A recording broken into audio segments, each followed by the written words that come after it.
Orang yang sembahyang itu artinya dekat dengan Allah. Bukan berarti berhadapan Allah, bertatai Allah, kada. Itu kata-kata kinayah daripada bahwa orang yang sembahyang itu dibukakan Allah segala yang terdinding bagi dirinya.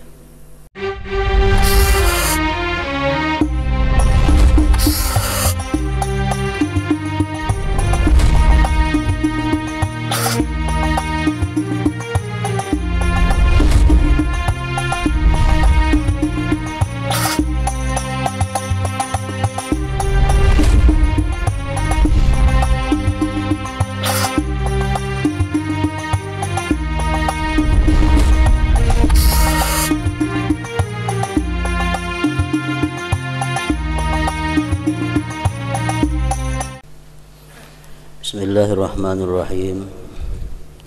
Alhamdulillahirabbil alamin wassalatu wassalamu ala asyrafil anbiya'i wal mursalin Sayyidina Maulana Muhammadin wa ala alihi wa sahbihi ajma'in.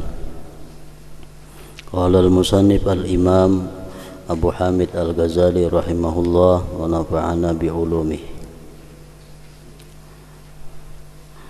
Ketahuilah bahwa memurnikan atau membersihkan salat dari bahaya-bahayanya adalah mengikhlaskannya kepada zat Allah Azza wa Jalla, agar sembahyang itu menjadi murni, sembahyang itu menjadi bersih dari hal-hal yang membahayakan. Pertama adalah mengikhlaskannya sembahyang itu karena Allah Subhanahu wa ta'ala. Artinya dasar sembahyang itu adalah ikhlas menjunjung perintah Allah dan menunaikannya dengan syarat-syarat batin yang telah kami sebutkan, dari khusyuk, mengagungkan, dan malu, adalah sebab untuk memperoleh bermacam-macam cahaya-cahaya di dalam hati. Cahaya-cahaya itu adalah kunci ilmu mukasyafah.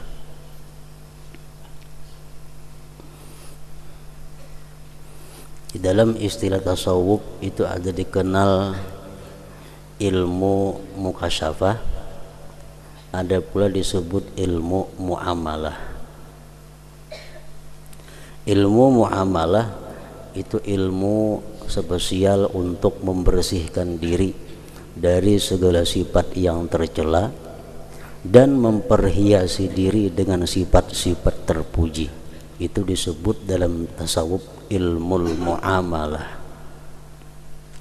Sedangkan ilmu mukasyafah itu ilmu di mana kita diperlihatkan Allah surga dan isi-isinya. Kita diperlihatkan Allah neraka dan orang-orang penghuninya. Kita diperlihatkan Allah arasy Allah. Nah, itu disebut ngarannya ilmu mukasyafah.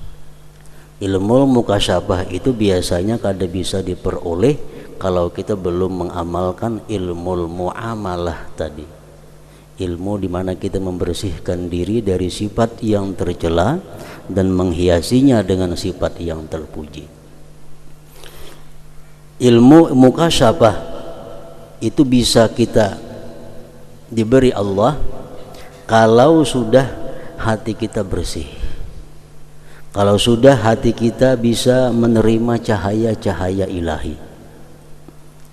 Nah, untuk mendapatkan cahaya-cahaya di dalam hati itu, jalan yang paling cepat adalah melalui sembahyang. Sembahyang macam apa? Sembahyang yang didasari dengan ikhlas karena Allah, dan sembahyang yang penuh dengan khusyuk, mengagungkan Allah dan malu kepada Allah dan lain sebagainya daripada sifat-sifat khusyuk itu.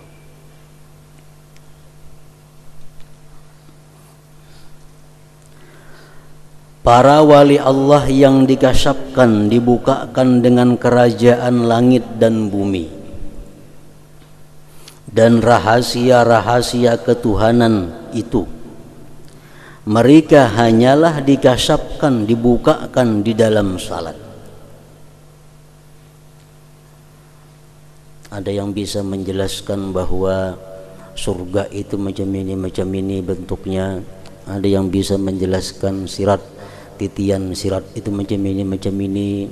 Nah, itu mereka peroleh, mereka dapatkan adalah di dalam sembahyang mereka, dibukakan oleh Allah hijab sehingga mereka bisa menyaksikan yang demikian itu. Lebih-lebih di dalam sujud, karena hamba itu dekat dengan Tuhannya Azza wa Jal dengan sujud. Ada sebagian di antara para aulia Allah, mereka itu sembahyang diperlihatkan Allah, aras Allah. Nah, jadi mereka sembahyang bukan lagi menghadap sesuatu, bukan lagi menghadap dinding, tapi yang mereka hadap adalah arasnya Allah. Nah, dalam sembahyang diperlihatkan arasnya Allah.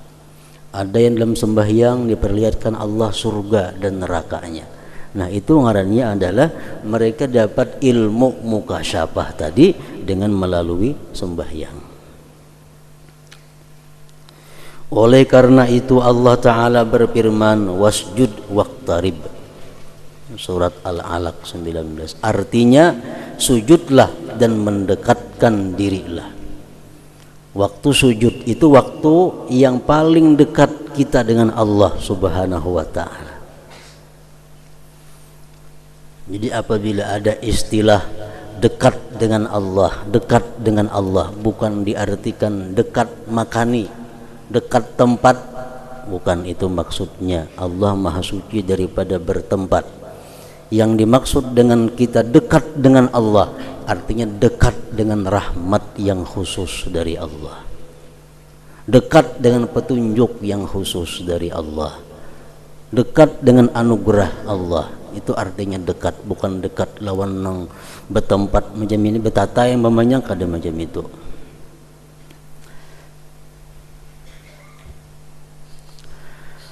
Keterbukaan setiap orang yang salat itu menurut kadar kejernihannya dari kekeruhan-kekeruhan dunia. Hal itu berbeda-beda dengan kuat dan lemah, sedikit dan banyak, terang dan tersembunyi. Sehingga bagi sebagian mereka terbuka sesuatu dengan ainnya, bendanya. Bagi sebagian lagi terbuka sesuatu dengan perumpamaannya, sebagaimana terbuka bagi sebagian mereka akan dunia dalam bentuk bangkai dan syaitan dalam bentuk anjing yang mendekam dan memanggil-manggil kepadanya. Mereka dikasapkan, dibukakan oleh Allah hijab. Ada yang dibukakan hijab itu langsung melihat bendanya, ada yang diperlihatkan perumpamaan-perumpamaannya. Dalam sebuah hadis Rasulullah sallallahu alaihi wasallam sembahyang bersama-sama dengan para sahabatnya. Tuntung sembahyang, beliau bersabda, ma min syai'in lam akun urituhu illa ra'aituhu fi maqami hattal jannah wan nar. Ujar Nabi, tidak ada sesuatu yang belum pernah aku lihat melainkan diperlihatkan kepadaku pada tempatku ini. Waktu aku sembahyang tadi, ujar Nabi, diperlihatkan Allah kepadaku sesuatu yang belum pernah aku lihat, sehingga aku melihat surga dan neraka. Nah, artinya apa? Bahwa beliau dalam sembahyang tadi dikasapkan, dibukakan oleh Allah hijab sehingga bisa melihat surga dan neraka. Fa uhiya ilayya annakum tuftanun fi kuburikum qariban min fitnatil masihid dajjal. Waktu itu ujar Nabi, aku menerima wahyu dari Allah bahwa kalian nanti akan diuji di dalam kubur. Dalam sembahyang itu Nabi kita diberi Allah wahyu. Setelah diperlihatkan surga, diperlihatkan neraka, Nabi kita didatangkan wahyu dalam sembahyangnya. Isi wahyunya adalah bahwa kalian nanti di dalam kubur akan diuji seperti di fitnah Dajjal. Apa di antara ujian di dalam kubur itu? Setiap manusia akan ditanya di dalam kubur, ma ilmuka bihadzal rajul. Apa pengetahuan engkau dengan ini laki-laki? Jadi di dalam kubur itu bukan hanya ada pertanyaan marabbuka, siapa Tuhan engkau, wa man nabiyyuka, siapa nabi engkau, bukan hanya itu. Ada lagi ujian dalam kubur. Dihadirkan di kubur itu nanti sesusuk laki-laki. Malaikat bertanya, siapa laki-laki ini menurut engkau? Fa'ammal mu'min, kalau inya beriman orang tersebut, orang yang beriman, fayaqul, dia mengata, huwa Muhammadun Rasulullah ja'ana bil bayyinat wal huda fa'ajabna wattaba'na. Itu laki-laki adalah Muhammad Rasul Allah yang telah datang kepada kami dengan keterangan dan petunjuk. Kami memperkenankan dan kami mengikuti dia. Kalau kita beriman dalam dunia, kita bisa pinandu, oh itu laki-laki adalah Muhammad Rasulullah. Nah, jadi setiap orang di dalam kubur dihadirkan sosok Nabi Muhammad, ditakuni siapa ini. Wa ammal munafik, kalau orang munafik begitu ditanya siapa laki-laki ini, fayaqul, dia akan menjawab, la adri, aku tidak tahu. Aku tidak tahu. Aku ada pinandu siapa laki-laki ini. Kenapa? Karena dalam dunia ini memang kada beriman kepada Rasulullah sallallahu alaihi wasallam. Nah, Nabi kita mendapat wahyu tersebut di dalam sembahyang. Dalam sembahyang itu pula beliau diperlihatkan surga dan neraka. Nah, kenapa bisa demikian? Dalam sembahyang itu dibukakan hijab-hijab tadi, karena dalam sembahyang itu adalah waktu seseorang paling dekat dengan Allah Subhanahu wa ta'ala.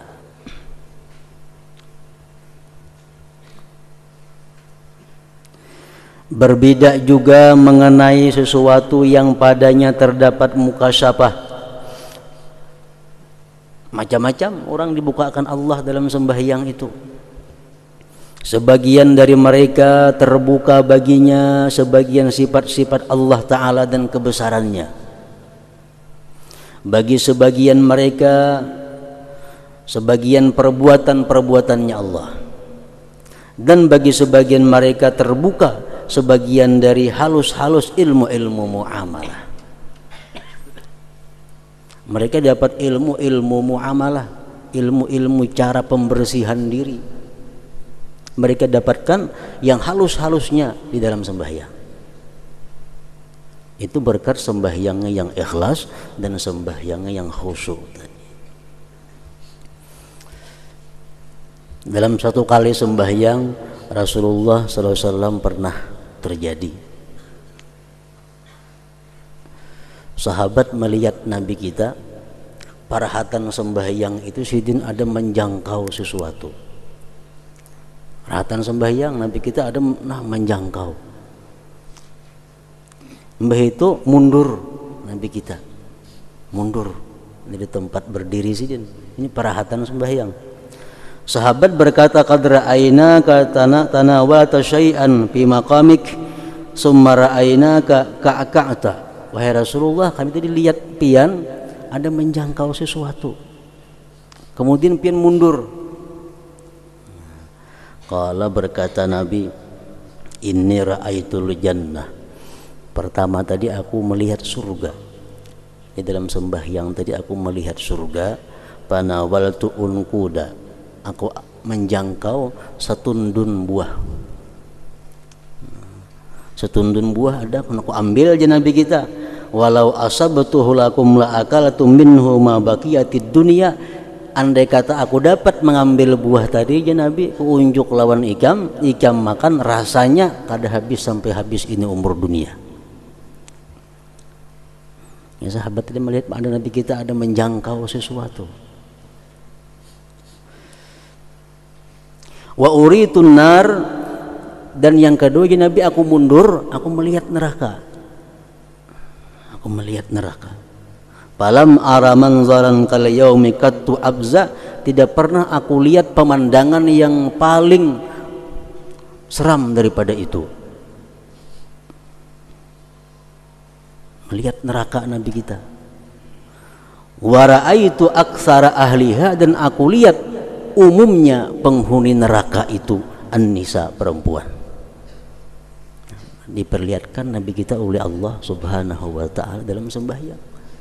Surga melihat, neraka melihat, bahkan Nabi kita melihat penghuni neraka. Ternyata kata Rasulullah, penghuni neraka itu terbanyak diisi oleh kaum perempuan, kaum bini-bini. Qalu ya Rasulullah, mereka berkata, bima ya Rasulullah, jar sahabat, wahai Rasul, kenapa sebabnya perempuan-perempuan itu terbanyak isi neraka? Kenapa perempuan itu mayoritas penduduk neraka? Kalau berkata Nabi, bikufrihinna, karena mereka kafir, karena mereka kufur. Sahabat bertanya lagi kepada Rasulullah, ayakfurna billah, adakah mereka itu kafir dengan Allah? Qala, Nabi kita menjawab, yakfurnal ashir, mereka kufur kepada suaminya. Mereka kufur kepada suaminya. Artinya karena mengakui bahwa suami ini adalah nikmat yang diberikan Allah kepadanya. Mereka kadang merasa berterima kasih, kadang merasa menghargai, perlu menghargai kepada suaminya. Yakfurnal ashir wa yakfurnal ihsan, dan mereka kata Rasulullah kufur dengan ihsan, dengan perbuatan baik lagi. Maksudnya apa itu ya sahabat? Nanti kita menjelaskan lagi, walaupun ujar Nabi laki-laki itu berbuat sepanjang masa berbuat baik kepada istrinya, satu saat nang laki itu berbuat salah, si bini-bini ini berkata, engkau kada baik selawasan. Yakfurnal ashir wa yakfurnal ihsan. Misalnya 10 tahun berkeluarga, 9 tahun laki ini baik, laki ini bagus, ada sehari yang kada bagus, hilang 9 tahun itu. Itu ngaranna yakfurnal ihsan. Nah, jadi jar Nabi, itulah dua sebabnya yang aku lihat perempuan itu paling banyak menghuni api neraka. Nabi kita melihat itu, diperlihatkan oleh Allah sedemikian di dalam sembahyang sidin. Nah, itu artinya terbuka ilmu mukasyafah, ilmu mukasyafah.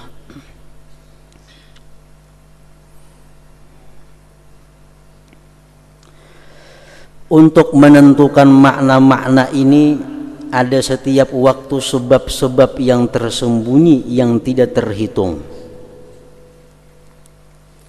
Kadang-kadang dia dalam sembahyang diperlihatkan surga, kadang-kadang dalam sembahyang seseorang diperlihatkan neraka, kadang-kadang dalam sembahyang dia diperlihatkan Allah kejadian-kejadian yang akan ia hadapi.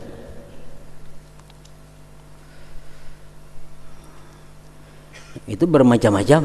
Sebabnya kenapa? Yang paling kuatnya adalah persesuaian himmah. Apa yang diinginkan oleh seseorang itu, apa nang inya pikirkan sebelum sembahyang itu. Nah, dalam sembahyang inya bisa dibukakan oleh Allah hijabnya. Karena apabila himmah itu dihadapkan kepada sesuatu yang tertentu, maka hal itu lebih utama untuk terbukakan.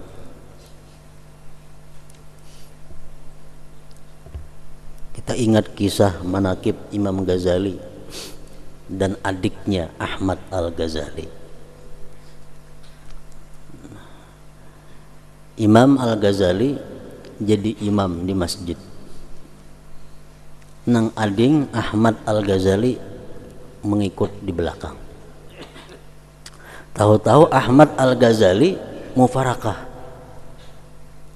dengan kakaknya, mulik ke rumah. Ditakuni oleh nang mama, kenapa kamu kada umpat kakak sembahyang di masjid? Ujar Ahmad tadi mengatakan, dalam sembahyang ulun tadi, ulun melihat bahwa hati kakak ulun itu berlumuran dengan darah.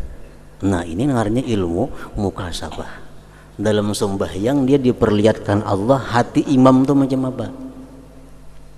Ini ilmu mukasabah. Karena sembahyangnya ikhlas, sembahyangnya khusyuk, sembahyangnya penuh ta'zim kepada Allah, diperlihatkan Allah ilmu mukasabah, melihat bahwa hati imam itu berlumur darah. Begitu Ghazali balik ke rumah, jernang mama, kenapa ikam nak macam itu, hati ikam berlumur darah jadi ikam?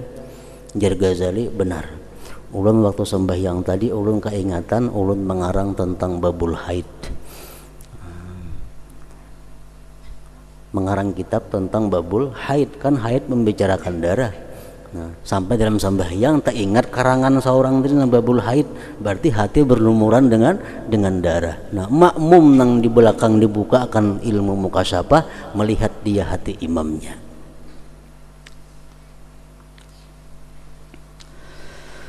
Manakala urusan-urusan ini tidak terlihat kecuali pada cermin yang jernih,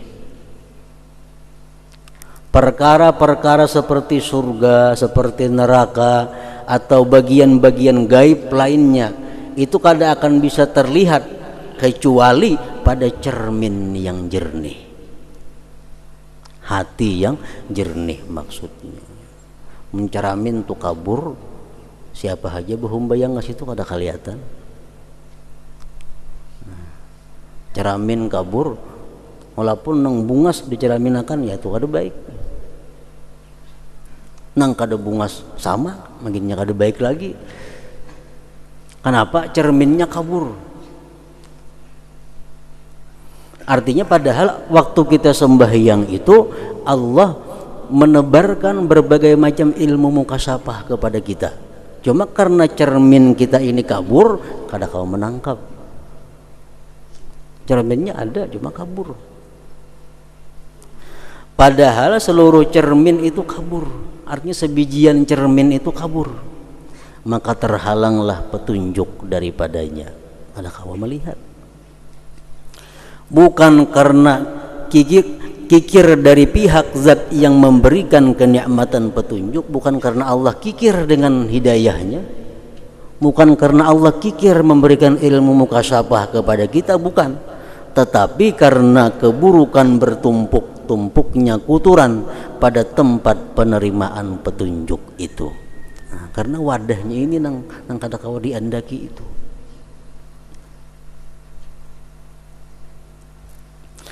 Di mana lidah-lidah bersegera mengingkari hal yang seperti itu. Nah, artinya banyak orang nang mengingkari seperti itu, bahwa dalam sembahyang itu akan dibukakan Tuhan kita ilmu mukasabah, dalam sembahyang kita akan bisa diperlihatkan Allah tentang alam barzakh, dalam sembahyang itu diperlihatkan macam-macam. Itu banyak orang nang mengingkari. Bisalah macam itu, kayak apa terjadi macam itu? Nah, banyak nang mengingkari. Masa dalam sembahyang kita melihat surga lah, melihat neraka? Nah, kenapa sebabnya mengingkari itu? Karena tabiat itu ditabiatkan untuk mengingkari sesuatu yang tidak hadir. Karena orang ini kada bisa dapat macam itu, lalu inya mengingkari akan terjadinya seperti itu. Seandainya janin, anak nang dalam perut ibu, seandainya janin itu mempunyai akal, niscaya ia mengingkari kemungkinan wujud manusia di udara yang lapang. Kenapa? Karena ia belum pernah hidup di udara yang lapang. Dan seandainya anak kecil itu dapat membedakan apapun, barangkali ia akan mengingkari kerajaan langit dan bumi yang dikatakan oleh orang-orang yang berakal. Demikianlah manusia itu pada setiap tingkatan hampir mengingkari tingkatan sesudahnya. Tingkatan 3 kerap kali mengingkari apa-apa yang terjadi oleh orang yang berada di tingkatan 4. Orang yang mengingkari tingkatan kewalian lazim baginya untuk mengingkari tingkatan kenabian. Dan Allah menciptakan makhluk dengan bertingkatan-tingkatan, maka tidak seyogianya setiap satu tingkatan mengingkari apa yang dibalik tingkatannya. Jangan langsung mengingkari, wah kada mungkin terjadi macam itu. Nah, kada mungkin menurut ukuran seorang, kada mungkin menurut akal seorang.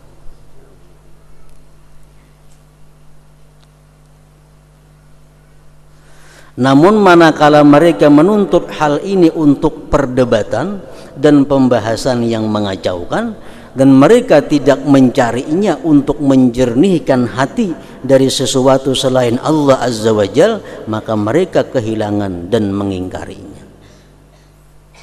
Ada mendengar kisah macam itu, ada orang yang sembahyang dibukakan oleh Allah ini inya mengingkari. Tapi kadang mau mencontoh meniru kayak apa, mestinya macam ini ditiru, coba akan kayak apa, bersihkan hati, jernihkan hati. Kalau pina dapat macam itu, kadang mau membahas dengan pembahasan yang mengacaukan, akhirnya mengingkari. Barang siapa yang tidak termasuk ahli mukasyafah, maka tidak lebih sedikit daripada beriman kepada yang gaib. Artinya kalau kita dalam sembahyang kita kada pernah diperlihatkan Allah macam itu, kita sembahyang kada pernah dapat ilmu-ilmu nang gaib, amun kita macam itu, barang kita percaya kepada mereka yang dapat yang gaib itu, minimal itu. Mungkin kita kada sampai kepada makam itu, kita percaya barang kepada makam nang lebih tinggi itu, dan ia membenarkannya sampai ia menyaksikannya dengan percobaan.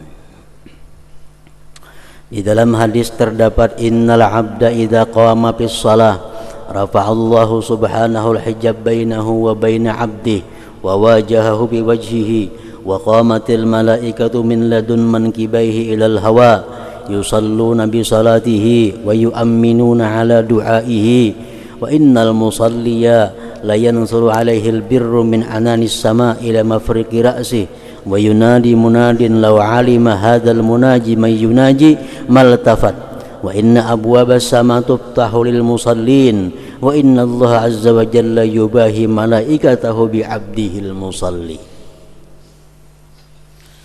Artinya sesungguhnya hamba apabila berdiri dalam salat, maka Allah yang maha suci mengangkat hijab tirai antara dia dan hambanya. Diangkat Allah hijab sehingga kita bisa melihat kerajaan Allah, bisa melihat arasnya Allah. Dia Allah menghadapinya dengan wajahnya orang tersebut, dan malaikat berdiri dari sisi kedua bahunya sampai ke udara. Kita sembahyang itu, malaikat kiri kanan berdiri sampai tumpuk-tumpuk sampai ke atas. Mereka malaikat tadi salat dengan salatnya, mengikut sembahyang kita dan mengaminkan doanya. Kita berdoa, malaikat mengaminkan. Sesungguhnya orang yang salat itu bertebaranlah kebajikan atasnya dari setinggi langit sampai ke pertengahan kepalanya. Dan pemanggil memanggil-manggil, seandainya orang yang munajat itu mengetahui zat yang ia munajat kepadanya, niscaya ia tidak berpaling. Sesungguhnya pintu-pintu langit itu dibuka bagi orang-orang yang salat, dan sesungguhnya Allah Azza wa Jal berbangga kepada para malaikatnya dengan hambanya yang salat. Artinya ada, kita sembahyang itu ada malaikat kiri kanan kita umpat, ada malaikat mengaminkan kita, dibukakan pintu hijab kepada Allah. Nah, karena kita ini tadi cerminnya kabur, lalu kita kada bisa menyaksikan itu, kada bisa menyaksikan dan merasakan itu. Bagi orang-orang yang hatinya bersih, bisa dia melihat itu, paling kada bisa merasakannya. Dibukanya pintu langit dan penghadapan Allah Ta'ala kepadanya dengan wajahnya adalah kinayah, sindiran dari keterbukaan kasab yang telah kami sebutkan tadi. Orang yang sembahyang itu dibukakan Allah pintu langit. Sebenarnya dia bisa melihat apa-apa kerajaan langit itu. Kalau orang yang sembahyang ini hatinya, mata hatinya bujur-bujur bersih. Di dalam Taurat tertulis, hai anak Adam, janganlah kamu lemah dari berdiri di hadapanku dengan salat, dengan menangis. Maka akulah Allah yang mana aku dekat kepada hatimu dan kamu melihat cahayaku dengan gaib. Kamu melihat cahayaku dengan mata hatimu, artinya. Ia berkata, kami berpendapat bahwa kelembutan, menangis dan keterbukaan yang didapatkan oleh orang yang salat di dalam hatinya adalah karena dekat Tuhan yang Maha Suci terhadap hatinya. Apabila kedekatan ini tidak ada, yakni kedekatan dengan tempat, maka tidak ada makna baginya melainkan dekat dengan petunjuk rahmat dan terbukanya hijab. Orang yang sembahyang itu artinya dekat dengan Allah. Bukan berarti berhadapan Allah, bertatai Allah, kada. Itu kata-kata kinayah daripada bahwa orang yang sembahyang itu dibukakan Allah segala yang terdinding bagi dirinya. Makanya dalam petunjuk agama kita, kalau kamu ada masalah yang kamu hadapi dan kamu tidak bisa memutuskan satu antara dua, bawalah sembahyang istikharah. Bawa sembahyang istikharah. Ini artinya apa? Dengan sembahyang itu kita akan dibukakan Allah hijab, sehingga kita bisa memilih mana yang terbaik di antara pilihan-pilihan yang kita bingung sebelumnya. Sembahyang istikharah itu akan bermanfaat kepada kita kalau hati kita bersih, hati kita jernih, sehingga dengan sembahyang itu kita dibukakan Allah dinding hijab, sehingga melihat mana yang bermanfaat diambil, mana yang kada. Kalau hati kita kotor, hati kita keruh, 10 rakaat sembahyang istikharah kada ada hasilnya apa-apa, makin tambah bingung. Nah, itu isyarat daripada agama bahwa orang yang sembahyang itu dibukakan Allah dinding hatinya. Dengan sembahyang itu dia akan bisa memutuskan perkara yang akan dia ambil selanjutnya.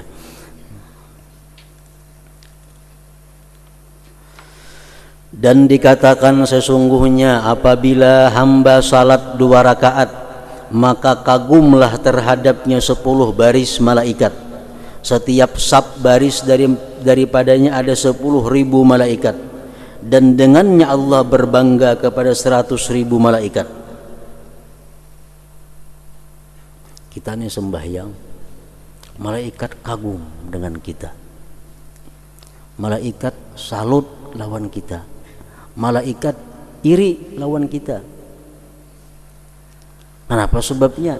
Karena kita diberi Allah sesuatu ibadah yang berbeda-beda, mulai berdiri, ruku, sujud. Nah, lain halnya malaikat.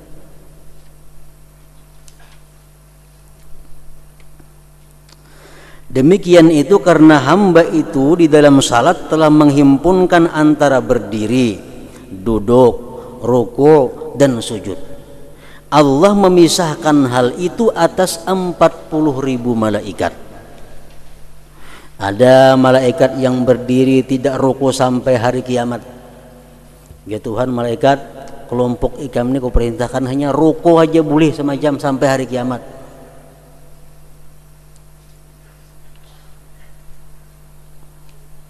Malaikat yang sujud tidak boleh bangun sampai hari kiamat. Malaikat kelompok ini ikam kau perintahkan untuk sujud, kada boleh bangkit dari sujud sampai hari kiamat. Demikian juga malaikat yang ruku dan duduk. Sesungguhnya apa yang diberikan Allah Ta'ala kepada malaikat dari kedekatan dan derajat itu lazim bagi mereka terus menerus dalam satu keadaan, tidak berlebih bertambah dan tidak berkurang. Jadi malaikat itu kada kau lagi meninggikan derajatnya, malaikat itu kada kau lagi meninggikan martabatnya di sisi Allah. Kenapa? Karena sudah dibatasi oleh Allah, kamu hanya boleh ruku sebuting sampai hari kiamat. Malaikat B ikam hanya boleh sujud sampai hari kiamat. Malaikat C ikam hanya boleh rukuk sampai hari kiamat. Nah, jadi mereka malaikat tuh kayak apa aja hendaknya meninggikan derajatnya di sisi Allah, kada kau lagi. Ingat situ bang sudah. Oleh karena itu Allah memberitakan tentang mereka bahwasanya mereka malaikat berkata, wa ma minna illa lahu maqamun ma'lum. Artinya tiada seorang pun dari kami malaikat melainkan mempunyai kedudukan yang tertentu. Nah, jadi makam malaikat tuh kada bisa naik turun, ganah di situ. Manusia berbeda dengan malaikat. Nah, dalam peningkatan dari satu derajat ke derajat yang lain.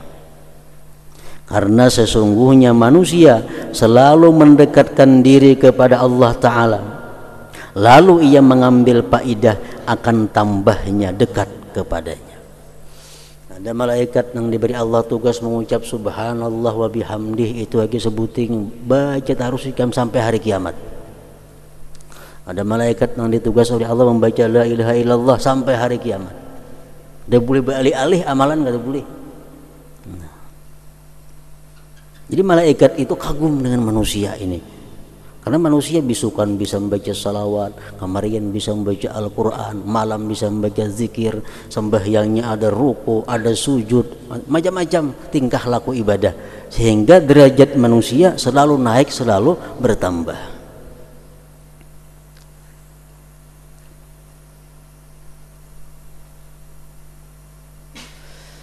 Karena sesungguhnya manusia selalu mendekatkan diri kepada Allah Ta'ala, lalu ia mengambil faidah akan tambahnya dekat kepadanya.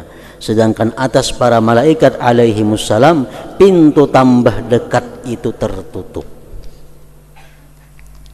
Tidaklah bagi tiap-tiap malaikat melainkan derajat yang mana ia berhenti padanya, dan ibadahnya yang ia sibuk padanya. Tidaklah ia berpindah kepada lainnya dan tidak lemah daripadanya.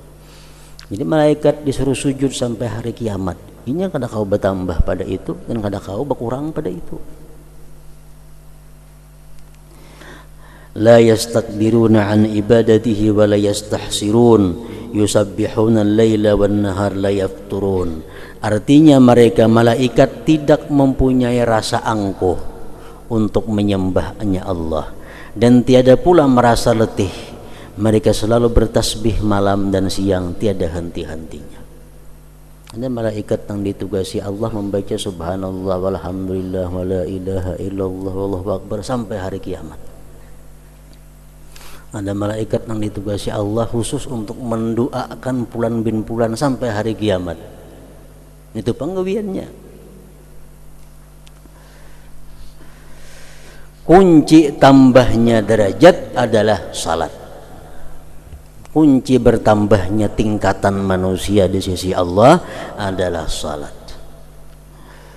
Allah Azza wa Jalla berfirman, qad aflahal mu'minun alladzina hum fi salatihim khashi'un. Artinya sungguh beruntung orang-orang yang beriman, yaitu orang-orang yang khusyuk dalam salatnya.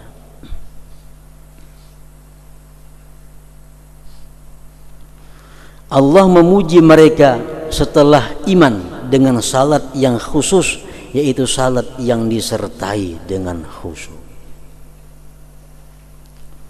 Kalau sembahyang itu kada khusyuk, Allah kada memuji. Bahkan Allah mengancam, wailun lil musallin, celaka bagi orang-orang yang sembahyang. Sembahyang nang kada karuban tadi. Nang dapat aflaha ini adalah alladzina hum bi salatihim khashi'un. Orang nang sembahyangnya khusyuk.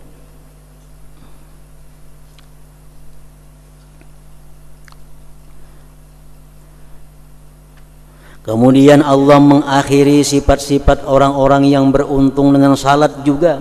Allah Ta'ala berfirman, walladzina hum ala salawatihim yuhafizun, artinya dan orang-orang yang memelihara sembahyangnya. Jadi sembahyang khusyuk itu dikatakan beruntung oleh Allah kalau dia bisa memelihara. Jangan sekali aja khusyuk, karena isuk ada khusyuk lagi, nah itu ada masuk.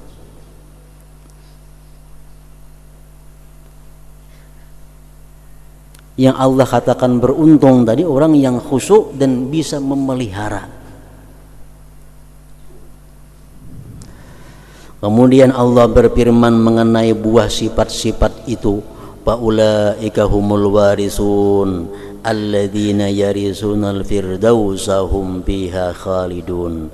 Artinya mereka itulah orang-orang yang akan mewarisi, yakni yang akan mewarisi surga Firdaus, mereka kekal di dalamnya. Dia mensifatkan mereka pertama-tama dengan keberuntungan. Qad aflahal mu'minun alladzina hum fi salatihim khashi'un. Dan akhirnya dengan pewarisan surga Firdaus. Menurut saya, ujar Imam Ghazali, bahwasanya banyak perkataan lidah dengan kelalaian hati tidaklah sampai ke batas ini. Kalau kita sembahyang hanya mulut nang bicara tapi hati lalai, ada akan sampai ke batas ini. Oleh karena itu Allah Azza wa Jalla berfirman mengenai kebalikan mereka, ma salakakum fi saqar qalu lam nakum minal musallin. Artinya Allah bertanya di akhirat kepada orang neraka, ujar Tuhan, apakah yang memasukkan kalian ke dalam neraka Saqar? Mereka menjawab, kami dulu tidak termasuk orang-orang yang mengerjakan salat. Orang-orang yang mengerjakan salat adalah para pewaris surga Firdaus. Mereka adalah orang-orang yang menyaksikan cahaya Allah Ta'ala dan orang-orang yang bersenang-senang dengan kedekatan Allah terhadap hati mereka. Kita mohonkan kepada Allah agar Dia menjadikan kita termasuk golongan mereka dan agar Dia melindungi kita dari siksaan orang yang kata-katanya berhias manis dan perbuatan-perbuatannya buruk. Sesungguhnya Dia adalah Maha Pemurah, Maha Pemberi anugerah, Maha Kadim kebaikannya, dan semoga Allah melimpahkan rahmat kepada setiap hamba yang terpilih. Kemudian hikayat dan berita mengenai salat orang-orang yang khusyuk radhiyallahu anhum. Ya ayyuhar-rajul minhu syafa'atan sallu alaihi wa sallimu taslima.